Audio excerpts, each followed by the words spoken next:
더라. 아멘. 네, 반갑습니다. 오늘부터 이제 11월부터 한 달 동안 우리는 에스라, 학개, 느헤미야서를 묵상하게 되는데, 이 세 개의 책들의 공통점이 있습니다. 예레미야 선지자를 통해서 이스라엘 너네들은 멸망받고 바벨론으로 포로로 끌려가야 된다. 근데 그게 재앙이 아니다. 내가 너희에게 주는 소망이고 희망이니까 약속을 줄 테니까 붙잡고 가라 했던 그 약속을 하나님께서 이제 어떻게 성취하시는가가 이 에스라, 학개, 느헤미야서에 나오게 됩니다. 그리고 이 하나님의 약속을 따라서, 말씀의 이제 율법을 따라서 성전을 다시 짓기 시작하고, 또 이 말씀 앞에서 신앙을 개혁하는 이 백성들의 모습을 보면서 그리스도 안에서 우리는 무엇을 소망해야 하는가, 이것을 이제 앞으로 우리는 묵상하게 됩니다.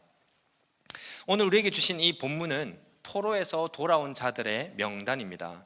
이들은 1차로 포로에서 돌아온 자들인데, 이들의 이름과 숫자가 오늘날 고단한 내 삶과 도대체 어떤 연관성이 있을까요? 큰 의미가 없다면 왜 이렇게 많은 이름들, 예를 들면 유명한 다윗이나 솔로몬 이런 이름도 아니고 알지도 못하는 이름들도 너무나 많고, 그 숫자도 왜 이렇게 많이 기록을 했을까?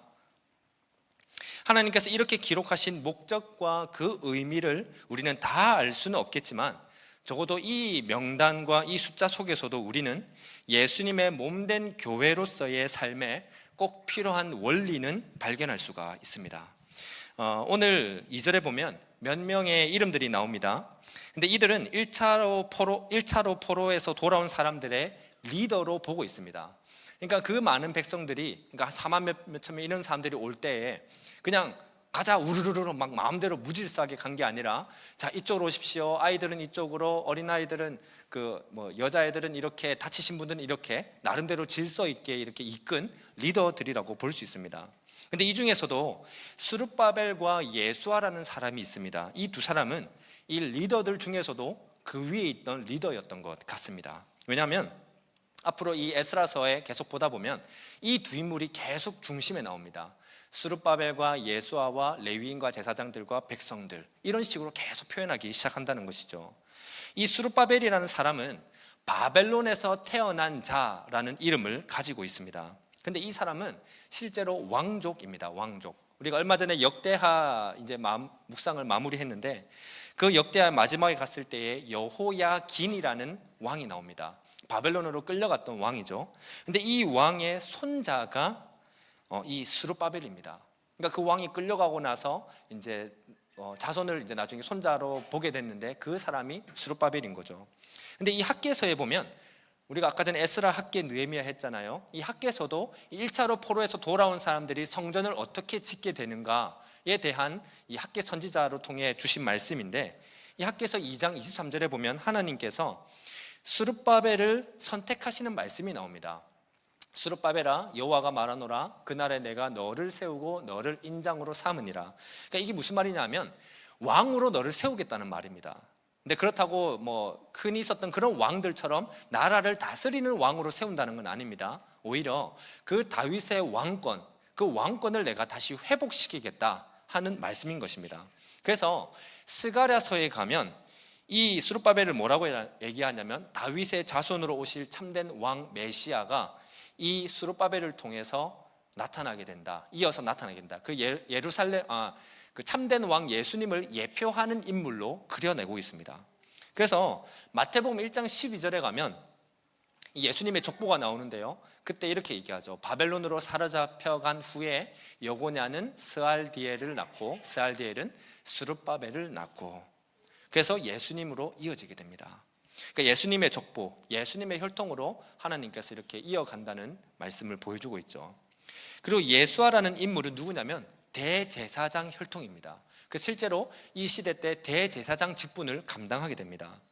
우리가 에스라서를 이제 묵상하게 되는데, 이 에스라서의 두 인물이 계속해서 중심적으로 나온다고 했죠. 근데 이 두 인물을 계속 얘기하지만 에스라서와 학개서의 차이점이 있습니다. 똑같은 상황을 얘기하는데, 에스라서는 이 스룹바벨과 그리고 예수와 하면서 백성 전체가 성전으로 어떻게 회복되는가, 성전의 의미를 어떻게 다시 살아가게 되는가, 예배를 어떻게 다시 회복하는가, 그러니까 모두가 함께 어떻게 회복되는가에 초점을 두고 있다면, 학개서는 이제 이들의 직분을 얘기합니다. 그래서 학개서에 보면 선지자 학개가 나타나고요, 그리고 왕권이 회복된 스룹바벨이 나타나고, 대제사장 예수와 여호수아라고 이름이 기록되어 있습니다. 학개서에는 이렇게 이 세 직분을 강조하면서 성전이 회복됨을 얘기합니다. 그러니까 에스라서는 그냥 백성 전체가 하나님에 의해서 회복되어 간다면, 학개서는 다른 포인트로 봤을 때 선지자, 제사장, 왕이라는 직분을 통해 하나님께서 성전을 회복시키신다, 예배를 회복해 가신다라는 얘기를 한다는 거죠. 그래서 1차로 포로에서 돌아온 자들의 명단을 가장 처음 읽게 된 독자들은, 야, 진짜 포로에서 돌아온 사람들이 있었네 정도가 아니라 진짜 이름이 한 명 한 명 보면서 감동이 달랐겠죠. 우리가 독립운동가 이런 얘기를 들었을 때에, 야, 실제로 그 독립한 사람들이 있었구나 하는 것과, 영화나 책이나 이런 걸 보면서 이름을 얘기하면서 이 사람은 이렇게 이렇게 독립을 애를 썼다, 이런 이름들까지 볼 때에 더 감동이 다르게 다가오는 것처럼 이 인물 이름까지 다 기록해서 그들에게 알려줬다는 것이죠. 그런데 이들이 가만히 보니까 이 직분 있는 사람들이 눈에 띄기 시작한다는 겁니다. 하나님 나라의 늘 중심이 되던 선지자, 제사장, 왕을 통해 하나님께서 성전을 다시 회복시키신다는 사실을 이들은 깨닫게 된다는 것입니다. 그러면 오늘날 우리에게는 이게 어떤 의미일까요?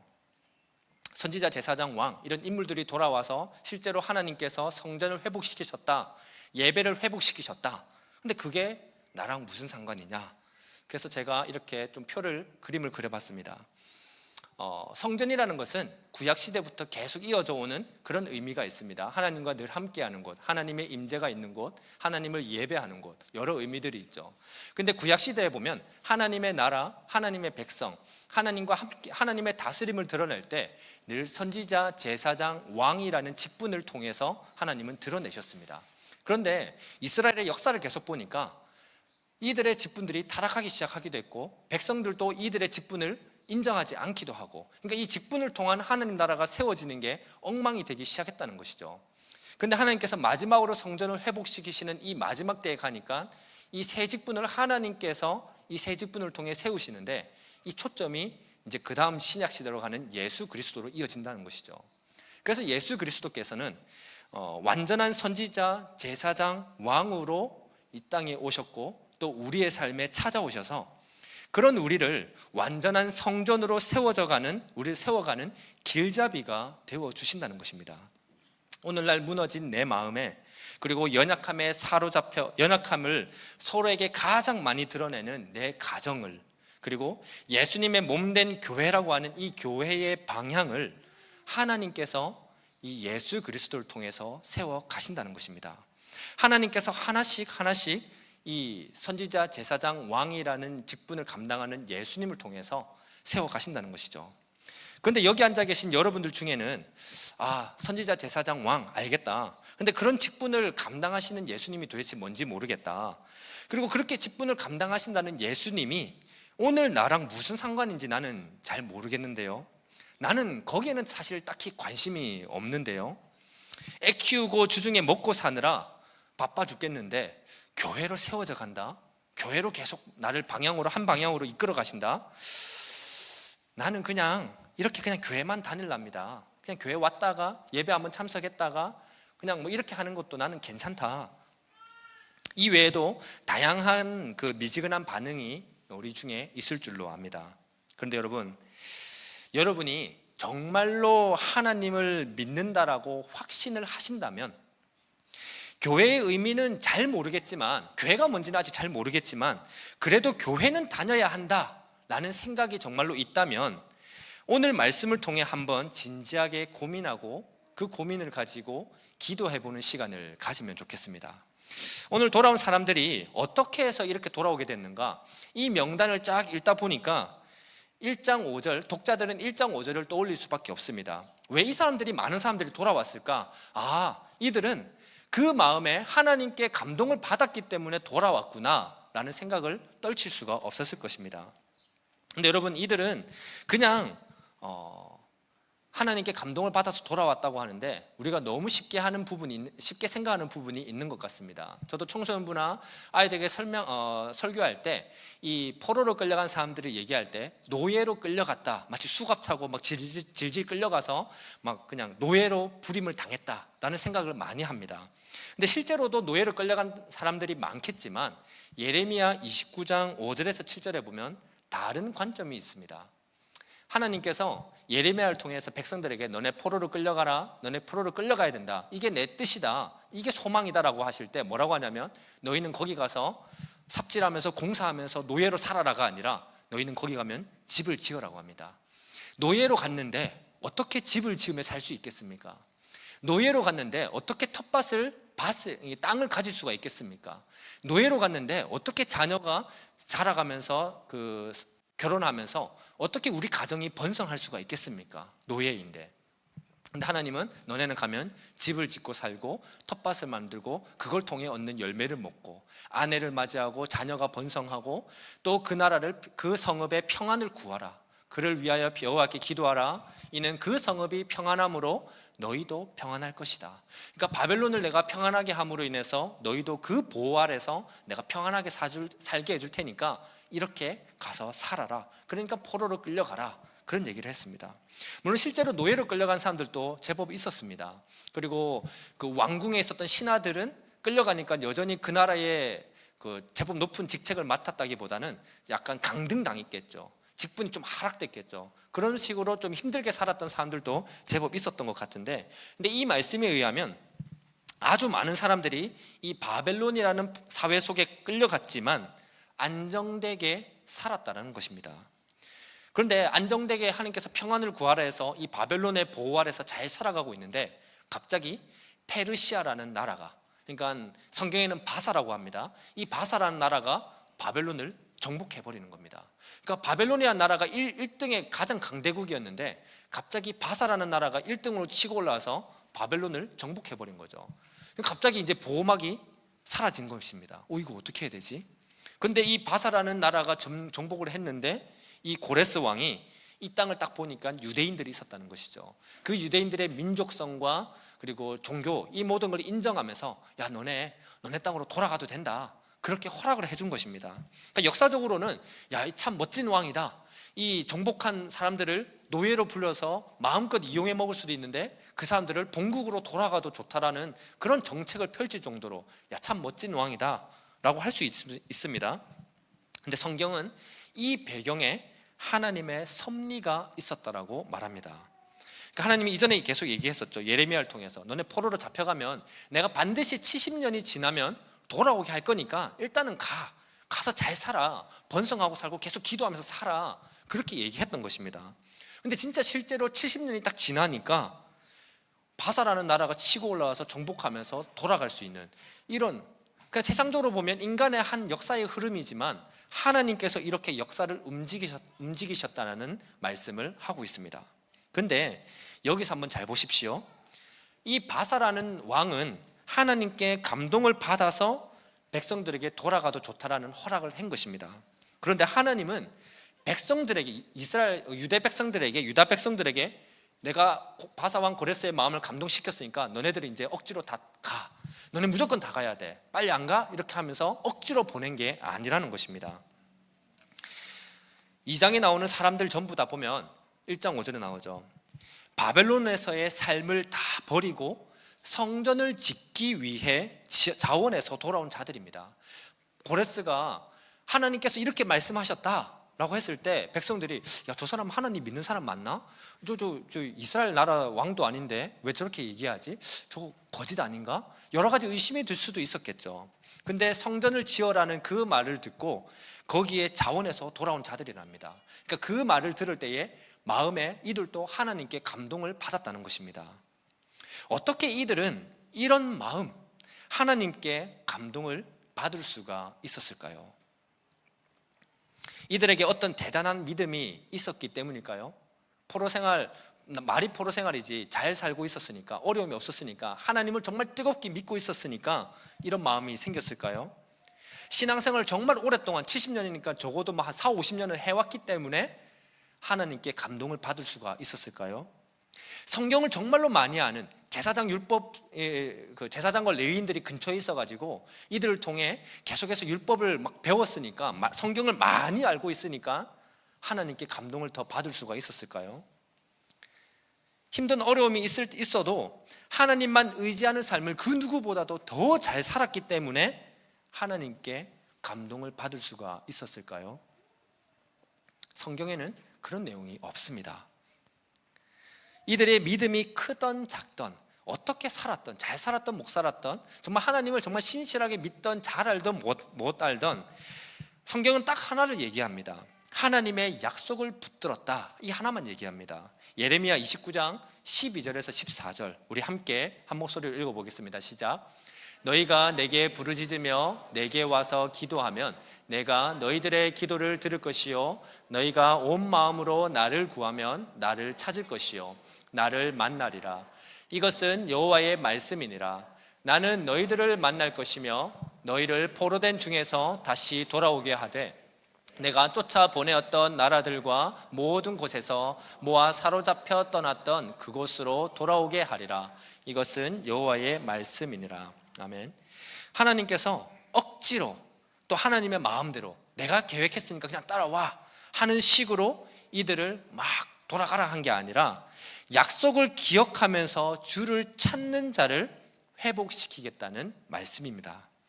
어떤 대단한 삶을 이들이 살아서가 아니라 하나님을 그 자리에서 정말 힘든 삶을 살았던, 아직 하나님을 잘 몰랐더라도, 왜냐면 어린아이들도 오고 막 이렇게 하다 보면, 종들도 왔다고 보면 이들이 하나님을 정말 뜨겁게 믿었다 안 믿었다 알 수 없습니다. 근데 적어도 그 자리에서 하나님을 찾느냐 찾지 않았냐, 신앙이 온전한 자만 회복시키겠다는 약속이 아니라 신앙이 크든 작든 아직 하나님에 대해서 잘 모르던, 정말 뜨거움이 그동안 없었더라도 그 순간 진심으로 하나님을 찾는 자에게 응답하시겠다는 하나님의 약속입니다.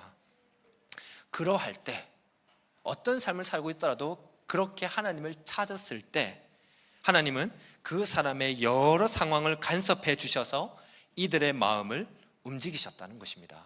그러니까 이들이 뭔가 대단하기 때문에 내 성전지로 가야지, 이게 아니라 뭐 어떻게 살았는지는 모르지만 하나님을 찾았기 때문에 이 사람의 모든 그 상황을 간섭해서 이 마음에 감동을 주셨고, 그 감동한 마음에 따라서 그래, 내가 성전 지으러 나도 가야 되겠다, 이런 순종을 했다는 것입니다.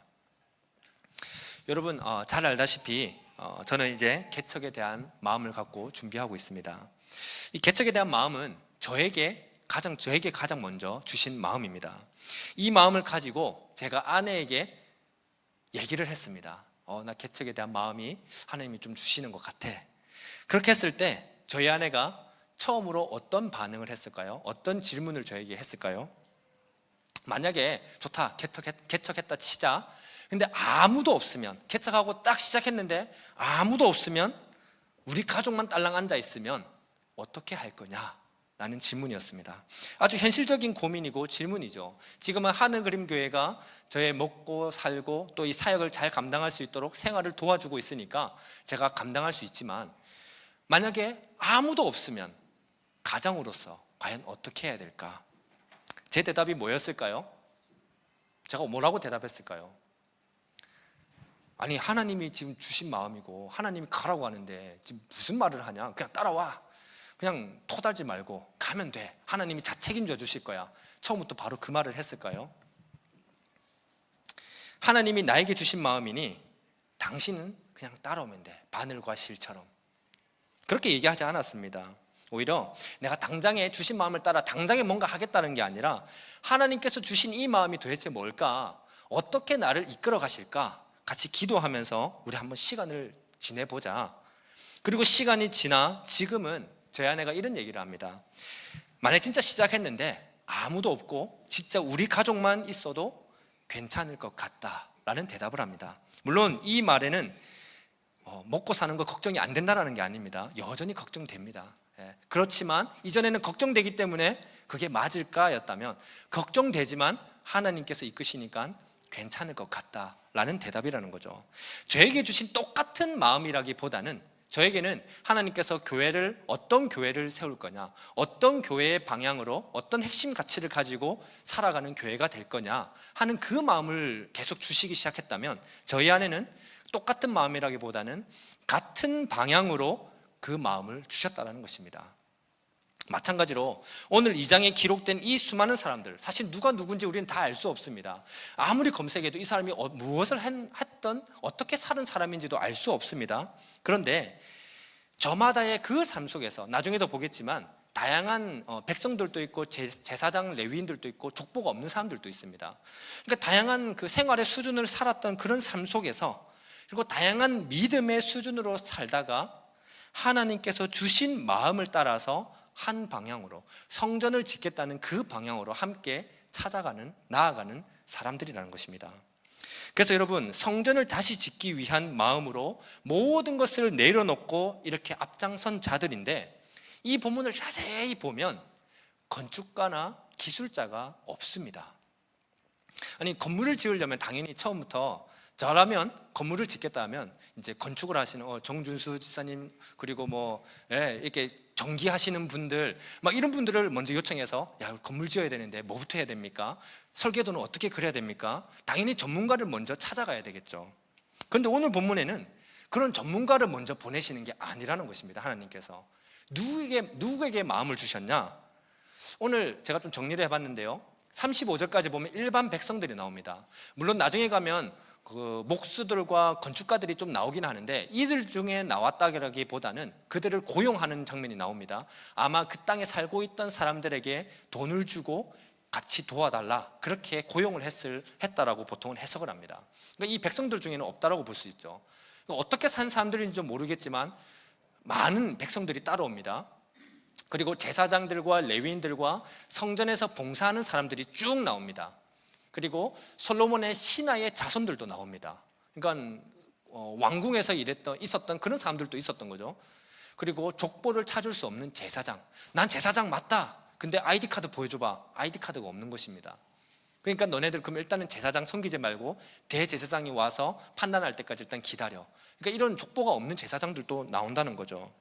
그러니까 지금 1차로 포로에서 돌아온 자들은 건물을 지을 수 있는 전문가는 거의 없고, 성전 건축에 대한 신앙적인 목적을 가진 사람들만 나와왔다는 것입니다. 이게 무슨 말이겠습니까? 하나님께서 이들을 고향 땅으로 돌려보낼 때 뭔가 다 잘하는 사람들만 탁탁탁 그 필요한 사람들만 보냈다라기보다, 하나님께서 진짜 원하신 첫 번째 회복의 마음은 예배의 회복이라는 것입니다. 그래서 이후에 가면 이 제사장들과 레위인들이 곳곳에 배치되면서 이들이 말씀과 율법과 거기에 따라서 신앙을 개혁해 나가기 시작합니다. 그러니까 하나님은 진짜 예배가 뭐냐, 성전은 그냥 건물만 딸랑 짓는 게 아니라 그 성전의 참된 의미, 하나님과 함께 예배하는 그 예배의 의미를 회복하는 게 첫 번째 목적이었다는 것입니다. 무엇을 위한 이 성전 재건인가? 예배를 위한 성전 재건이라는 것이죠. 하나님을 예배하는 공동체로 세워가겠다라는 것입니다. 여러분, 사람의 인품과 성향이 다 다양합니다. 그렇죠? 근데 그 인품과 성향을 우리는 어떻게 알 수 있을까요? 그 사람의 말과 행동을 보면 이 사람의 성향이 어떤지, 이 사람의 인품이 어떤지 우리는 알 수 있습니다. 드러나니까요. 마찬가지로 이 성전이라는 것은 건물만 지으면 된다라는 게 아니라, 이 성전의 진짜 의미, 하나님을 예배하는 그 신앙이 삶에서도 갖게 하기 위해서 이렇게 하나님은 이들을 데리고 왔다는 것입니다. 다르게 말하면 하나님은 우리에게 주신 그 삶 속에서, 주어진 삶에서 성전으로 세워가겠다는 것이죠. 주어진 삶을 진짜 예배로, 하나님과 늘 관계 맺는 그 예배의 삶으로 회복시켜 가시겠다라는 게 하나님의 마음이었습니다. 왜냐하면 이들이 이전에 멸망했던, 포로로 끌려갔던 이유 중 하나가 거짓된 예배였기 때문입니다. 그들은 그냥 예배만 드렸다라고 생각하면 그 예배했다라고 생각했습니다. 근데 예배를 그렇게 드렸다고 말은 하는데, 나름대로 막 재물도 갖다 바치고 막 다 했는데, 그들의 삶에 어떻습니까? 탐욕과 음란과 거짓이 가득했습니다. 여러분, 이런 모습이 묻어지면 예배는 하나님께 예배한다라고 하지만 그 삶에서 그냥 나의 탐욕과 거짓과 더러운 모습이 계속 드러나는, 전혀 관계없는 삶이 계속 무뎌지면, 익숙해져 버리면 아무리 말씀이 나를 강하게 쳐도 덤덤하게 들린다는 것입니다. 그냥 그래 하고 넘어간다는 것입니다. 왜? 너무 굳어져 버렸으니까. 예배 때는 그래 예배해야지, 기도해야지, 찬양해야지 막 고개 숙이고 합니다. 나름 좀 나의 모습을 좀 내려놓습니다. 그런데 삶에 다시 일상을 딱 돌아가면 아싸 하면서 나의 모습대로 그냥 마음껏 살아가 버린다는 것이죠. 교회 갔을 때만 예배하면 되지, 주어진 삶은 내 삶이니까, 내 인생이니까 그렇게 한다는 것입니다. 그래서 하나님은 이 포로라는, 나라의 멸망이라는 성전을 다 무너뜨려 버리시고 예배도, 그런 예배도 다 없애버리신 거죠. 나 그런 예배 안 받는다, 다 없애버리신 거죠. 그런 최악의 상황까지 사용하셔서 참된 신앙으로 삶을 개혁해 나가기 위해서, 하나님과 교제하는 삶으로 살아가게 하기 위해서 이들의 마음을 성전 재건으로, 성전을 짓기 위한 마음으로, 한 방향으로 이들의 마음을 모으셨다는 것입니다. 그래서 여러분, 신앙의 수준도 다르고요, 실제로 이들의 신앙도 다 달랐습니다. 뭔가 다 뜨거웠다라기보다 나중에 가다 보면 조금만 문제가 생기면 낙담하는 사람들도 나옵니다. 그래서 느헤미야인가요? 가서 위로하는 장면도 나옵니다. 그리고 혼합, 그 이방인들과 결혼하는 그런 신앙의 모습도 드러내게 됩니다. 그래서 하나님께서 계속해서 회개하게 하고 율법 앞에서 신앙을 다시 회복하는 것을 계속 하게 됩니다. 그러니까 신앙의 수준도 다 다르고, 하나님에 대한 관심, 하나님이 누구냐에 대해서도 다 아는 게 다르고, 교회에 대한 이해도, 교회가 도대체 뭘까? 예배는 왜 할까? 찬양은 왜 할까? 이 모든 것도 아는 것도 다 다른데, 하나님은 말씀을 통해 교회를 한 방향으로 이끌어 가신다는 것입니다. 오늘 본문에는 왕과 제사장과 관련 없는 일반 백성들도 참 많죠. 그리고 족보가 없어서 부정하게 여겨진 제사장들도 제법 많았습니다. 근데 하나님께서 회복하실 성전에 대한 이해가 다 다르겠지만, 적어도 왕이나 제사장, 그러니까 스룹바벨이나 대제사장은 그래, 성전은 하나님이 임재하는 곳이지, 성전은 이래야 되지, 예배는 그런 의미지, 뭐 요 정도로 생각을 했다면, 적어도 솔로몬의 신하의 자손들은 그까지는 아니었겠죠. 그래도 성전은 뭐 이렇게 있어야 되는 것 정도. 일반 백성들은 그래, 교회는 그래도 가야지, 뭐 요 정도로 다 달랐을 것입니다. 그런데 적어도 성전 건축을 위한 같은 마음의 방향이 이들 모두에게 있었다라는 것입니다.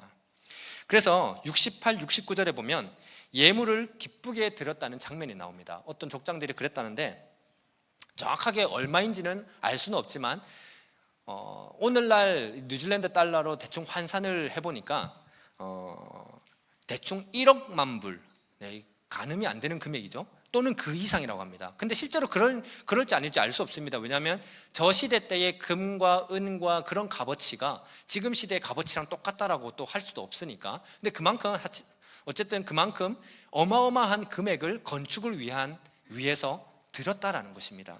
그러니까 다르게 생각해보면 이들이 바벨론의 사회 속에 살 때에 제법 잘 살았다는 것입니다.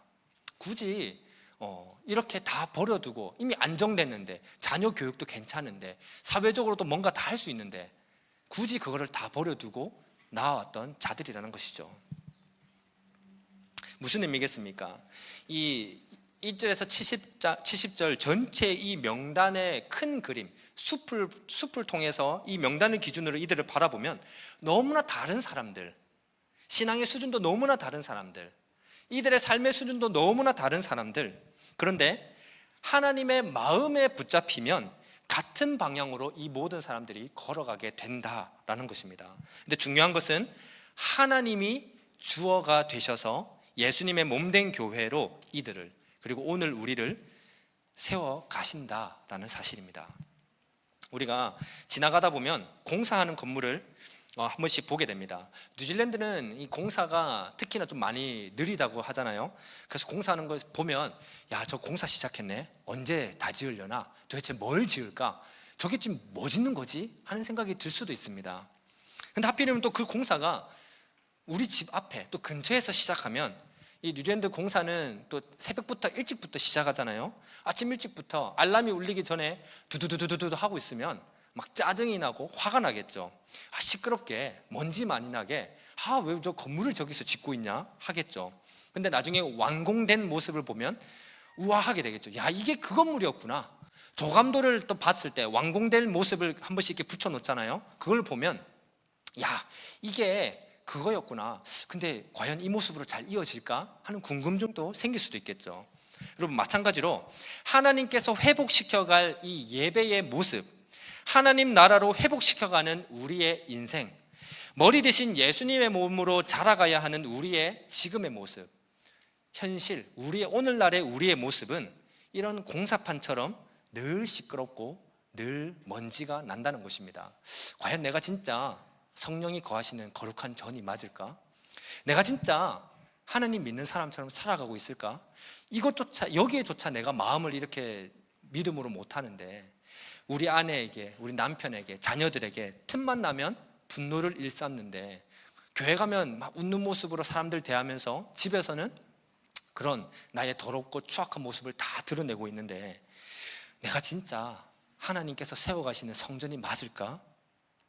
그런데 여러분, 영원한 선지자가 되시고 영원한 대제사장이 되시고 영원한 왕으로 오신 이 예수님께서 다시 이 땅에 오실 때, 분명히 다시 오십니다. 다시 오실 때 그때 우리의 모습은 예수 그리스도라는 완전한 모습으로 완공이 된다는 것입니다.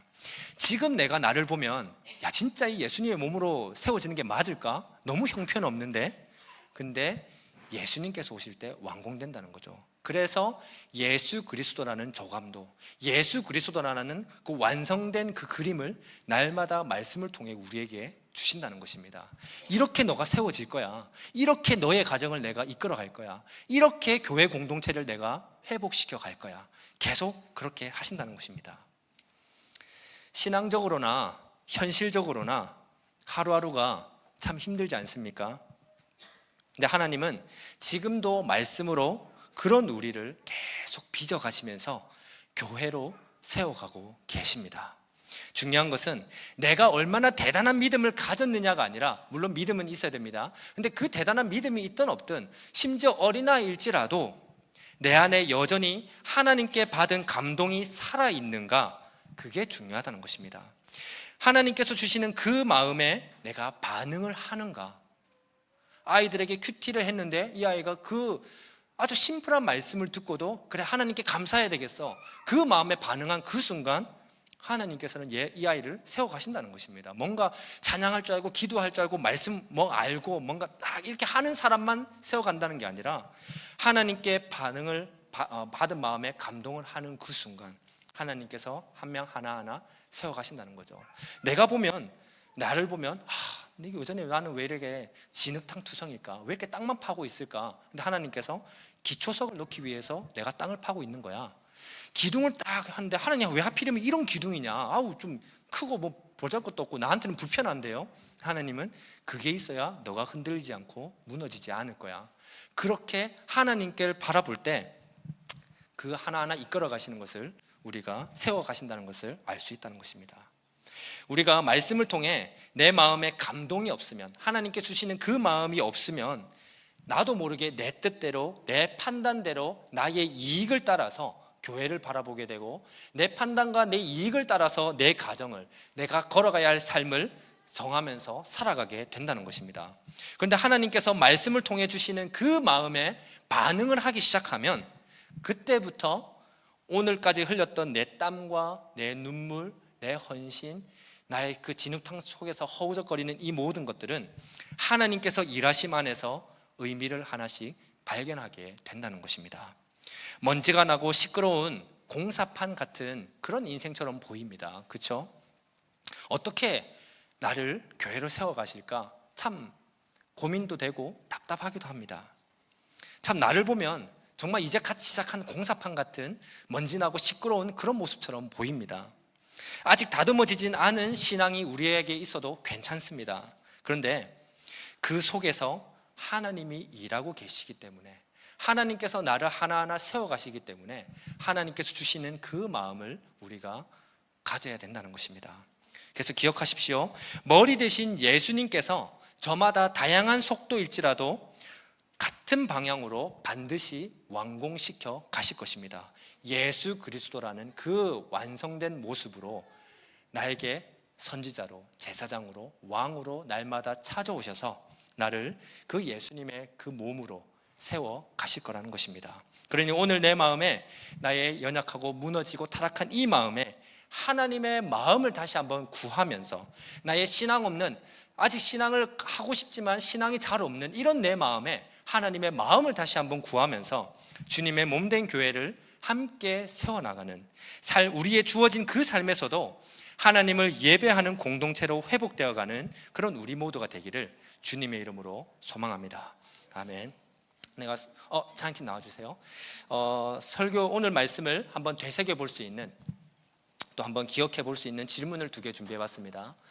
첫 번째는 하나님이 주시는 감동에 나는 어떻게 반응하고 있는가? 나에게 분명히 그 마음을 날마다 주고 계신 건 알겠는데 그 마음을 무시하고 있었나? 아니면 그 마음을 따라 하나씩 반응해 보려고 애를 쓰고 있느냐? 또는 나와 우리 가정, 또 우리 공동체는 하나님의 마음을 구하고 있을까? 두 번째로, 하나님께서 내 삶을 예수님의 몸된 성전으로, 예배 공동체로 회복해 나가시고 세워 가신다는 사실이 믿어지는가?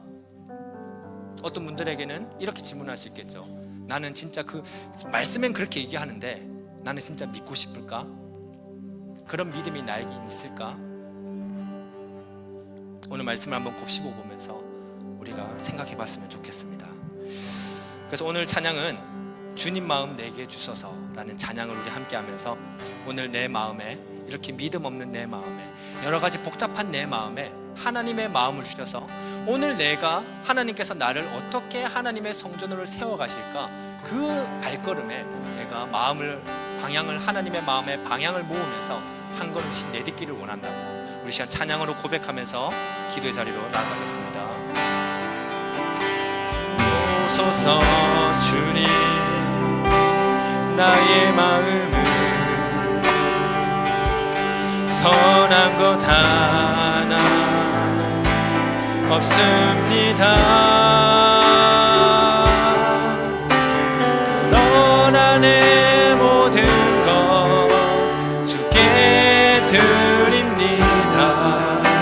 사랑으로 안으시고 날 새롭게 하소서. 오소서 주님, 나의 마음을 선한 것 하나 없습니다. 그러나 내 모든 것 주께 드립니다. 사랑으로 안으시고 날 새롭게 하소서. 주님 마음 내게 주소서. 내 아버지 주님 마음 내게 주소서. 나를 향하신 주님의 뜻이 이루어지도록 주님 마음 내게 주소서. 주님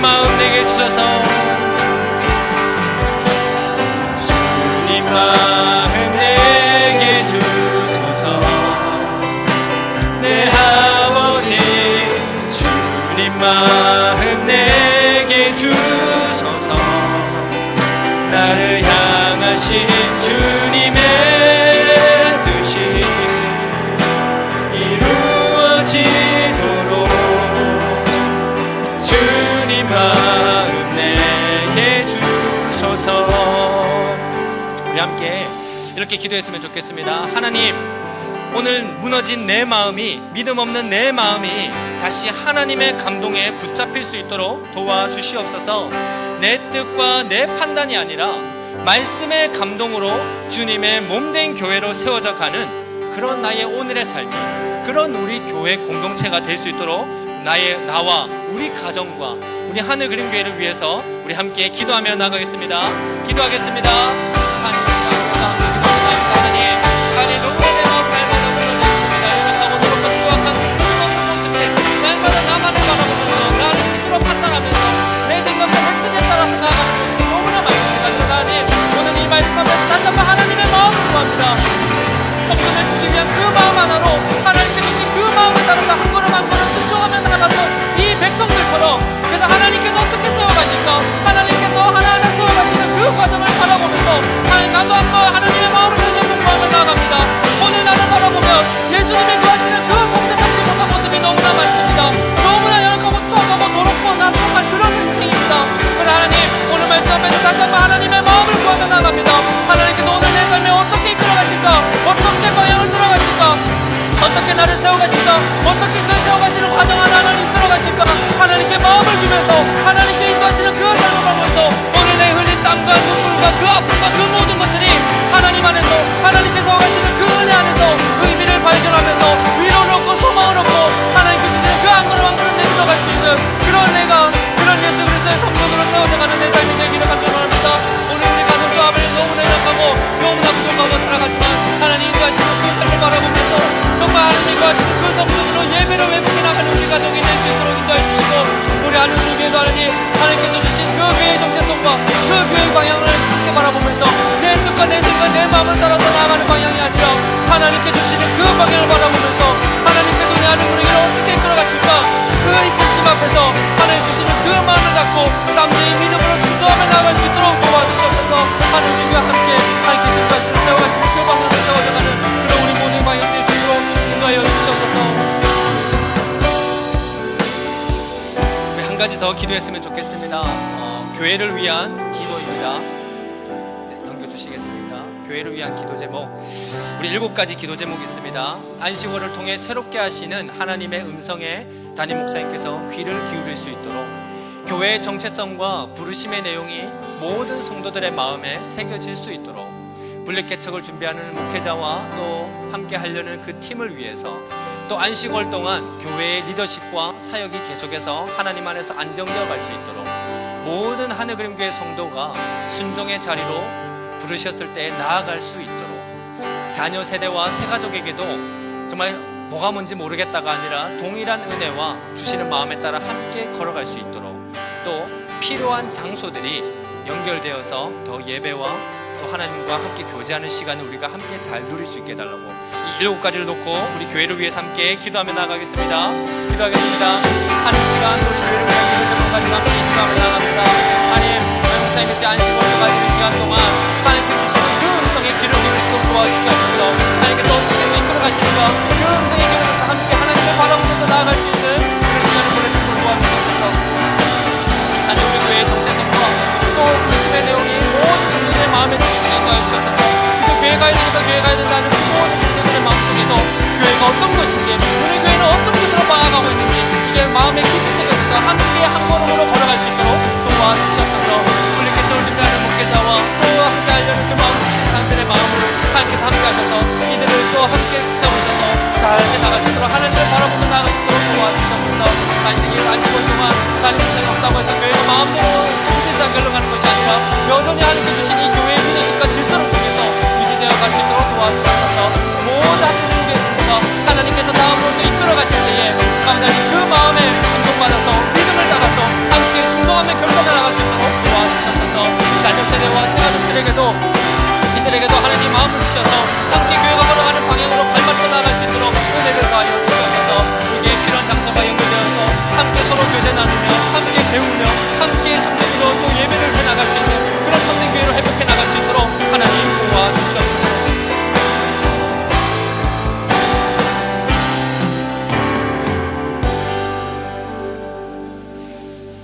하나님 아버지 감사합니다.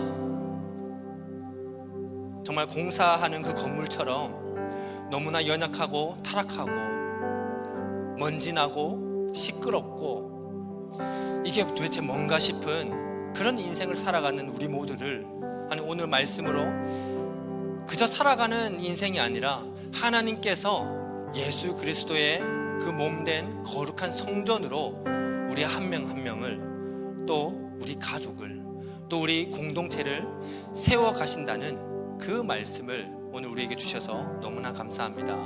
하나님께서 오늘 나를 어떻게 한 걸음 세워 가시는가, 하나님의 마음에 우리의 마음이 같이 향할 수 있도록 도와주시고, 하나님의 마음에 내 마음이 반응하기 시작할 때 정말 이해가 되지 않던 수많은 그 모든 삶의 순간들이 하나님의 마음 안에서, 또 하나님 안에서 이해가 되어지기 시작하고, 은혜로 다가오기 시작하고, 위로가 되고 소망이 되고 결단을 하면서 그렇게 한 걸음 하나님께서 이끄시는 방향대로 함께 세워져 가는 우리 모두 될 수 있도록 인도하여 주시옵소서.